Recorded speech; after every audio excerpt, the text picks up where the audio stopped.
Hello বন্ধুরা, দি cooking ভয়েজারে আমি শুভজিৎ আজকে সানডে আফটারনুনে একটা মাটন রেসিপি নিয়ে এসেছি। সানডে মানে কি আমরা ফ্যামিলি সবাই একসাথে বসে সানডে লাঞ্চটা করা। আর সানডে লাঞ্চ মানে আমরা বাঙালিরা মাটন আর ভাত ছাড়া ভাবতেই পারি না।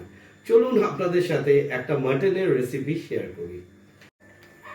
চলুন আজকের মাটন প্রিপারেশনের জন্য, মাটন কারির জন্য কি কি ইনগ্রিডিয়েন্টস আমরা নিয়েছি সেটা দেখি। তো ডেফিনেটলি মাটন মানে মাটন, পেঁয়াজ কুচি, অনিয়ন, শুকনো লঙ্কা অ্যান্ড জিরে বাটা, জিঞ্জার গার্লিক পেস্ট, আর বাঙালির মাটন মানে আলু, গ্রিন টমেটো আর রেড টমেটো পেস্ট, আর গোটা গরম মশলা। প্রথমেই আমরা কড়াইতে তেল ঢেলে নিয়ে তেলটা গরম করে নেবো, আর গরম করে গোটা গরম মশলাগুলো দেবো। তেলটা গরম হয়ে যাওয়ার পর পেঁয়াজ কুচিগুলো তেলে ঢালবো। এখানে আমি অ্যারাউন্ড 1.5 কিলো মাটনের জন্য 400 গ্রাম থেকে 450 গ্রাম পেঁয়াজ নিয়েছি। ও আরেকটা জিনিস আমি বলে রাখি, আমি আগেই তেলে আলুগুলো নুন হলুদ দিয়ে মাখিয়ে ভেজে রেখেছি, কারণ মাটনের আলু একটু ভাজা না হলে আমার কোথাও মনে হয় সেই টেস্টটা আসে না।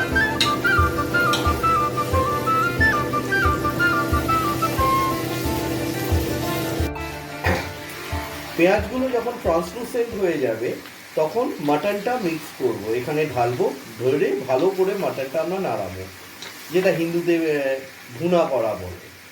আর আরেকটা কথা, আমি এখানে কড়াইতে পুরো মাটনটা করছি, কারণ মাটন যদি পুরোটা কড়াইতে করা হয় তাহলে খুব ওয়েল টেন্ডার্ড হয়।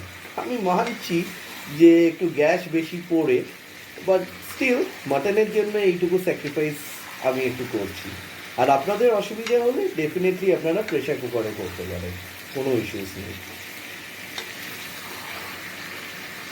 এবার মাটনটা এইভাবে নেড়ে কিছুক্ষণের জন্য আমি ঢেকে রাখবো। আমি 2 টেবিল স্পুন থেকে 3 টেবিল স্পুন মতন জিঞ্জার গার্লিক পেস্ট দেব।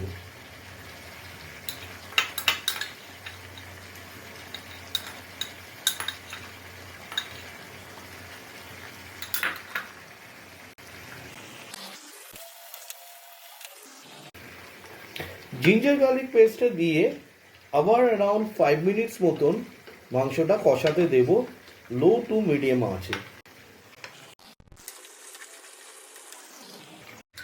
এইবার মাটনের মধ্যে রেড চিলি পেস্ট যেটা বানিয়েছিলাম, চিলি আর জিরে বাটা, সেইটা ঢালবো।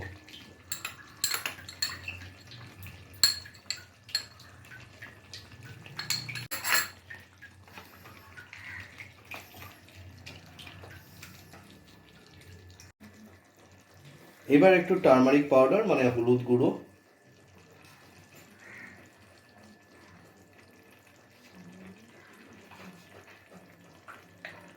আর অল্প লঙ্কা গুঁড়ো। আপনারা চাইলে কাশ্মীরি লঙ্কাও দিতে পারেন, কারণ আমি লঙ্কা গুঁড়ো এখানে বেশি নিচ্ছি না, কারণ অলরেডি রেড চিলি পেস্ট দেওয়া আছে, শুকনো লঙ্কা বাটা, কারণ ঝালটা বেশি হয়ে যাবে। আর ভালো করে এইবার আমরা মিক্স করব। আমরা মিক্স করতেই থাকবো, অ্যান্ড মিক্স করে ভালো করে নাড়াতে থাকবো, যাতে ইভেনলি সব প্রতিটি পিসের মধ্যে ভালো করে ঢোকে।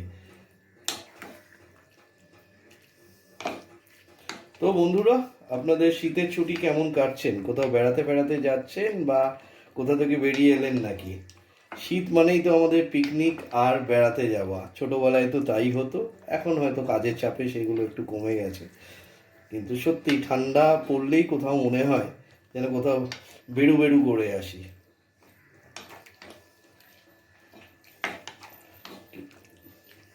এবার মোটামুটি ভালো করে মিক্স হয়ে গেছে। এবার একটু টারমারিক পাউডার মানে হলুদ গুঁড়ো,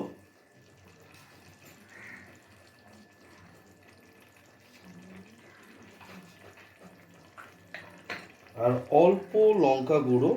আপনারা চাইলে কাশ্মীরি লঙ্কাও দিতে পারেন, কারণ আমি লঙ্কা গুঁড়ো এখানে বেশি নিচ্ছি না, কারণ অলরেডি রেড চিলি পেস্ট দেওয়া আছে, শুকনো লঙ্কা বাটা, কারণ ঝালটা বেশি হয়ে যাবে। আর ভালো করে এবার আমরা মিক্স করব। আমরা মিক্স করতেই থাকবো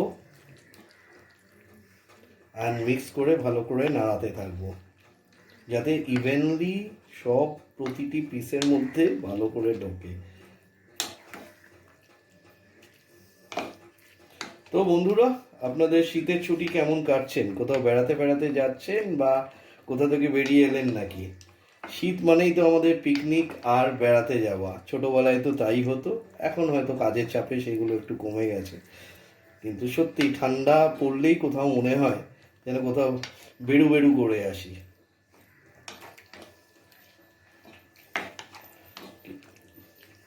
এবার মোটামুটি ভালো করে মিক্স হয়ে গেছে। এবার আমি 1 মাগ মতন জল নিয়ে এটাকে মাটনটা অ্যারাউন্ড 30 মিনিটস মতন বসাই, আর তার সাথে আমি অল্প সল্টও অ্যাড করে দিচ্ছি। এর আগে আমি নুন মেশাইনি, আর এখন মোটামুটি একটু নুন মিশিয়ে দিচ্ছি। এবার নুনটা অ্যাজ পার টেস্ট, কারণ যার যেরকম লাগে সেরকম। প্রথমেই আমি পুরোটা মেশাবো না, এখন মোটামুটি 70% মতো নুন দিয়ে রাখছি। এরপরে যখন আলুটা মিক্স করব তারপরে আবার নুন দেবো। এখন অ্যারাউন্ড হাফ অ্যান আওয়ার মাটনটা লো টু মিডিয়াম ফ্লেমে একটু অলমোস্ট 30 মিনিটস হয়ে গেছে। এখন আমাদের মাংসে আমরা আলুটা যেটা ভেজে রেখেছিলাম সেটা ঢেলে দেবো।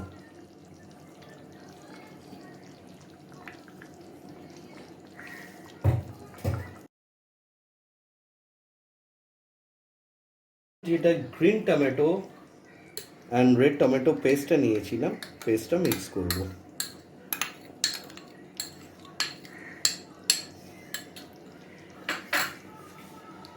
এইবার মোটামুটি আমাদের যা যা ইনগ্রেডিয়েন্টস দেওয়ার মোটামুটি দেওয়া হয়ে গেছে।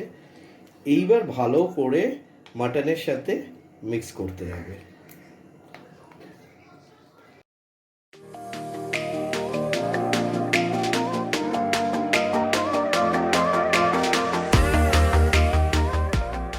আরেকটা জিনিস আমি একটু মাটনের দোকান থেকে নিয়ে এসেছিলাম, সেটা হচ্ছে চর্বি।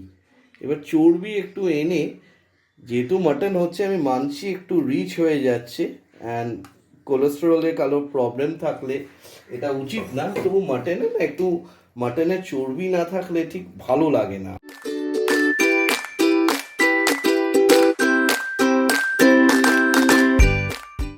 এবার আরেকটু আমরা জল অ্যাড করবো এতে।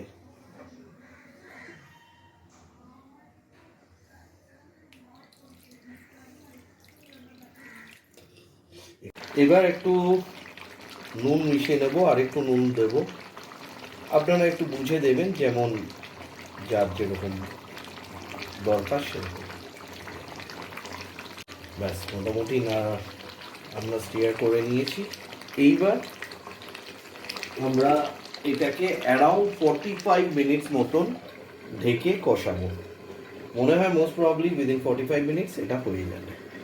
50 মিনিটস মতন হয়ে গেছে, আমাদের মাটন একদম প্রিপেয়ার্ড। আমি এবার গ্যাসটা বন্ধ করছি।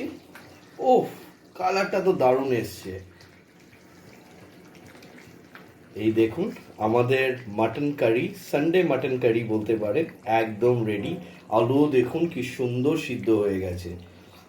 আর অবশ্যই আপনারা এই প্রিপারেশনটা বাড়িতে ট্রাই করবেন।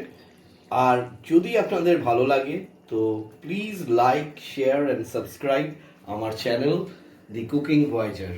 আর আপনারা কমেন্ট করে জানাবেন আপনাদের কেমন লাগলো এই মাটন প্রিপারেশন।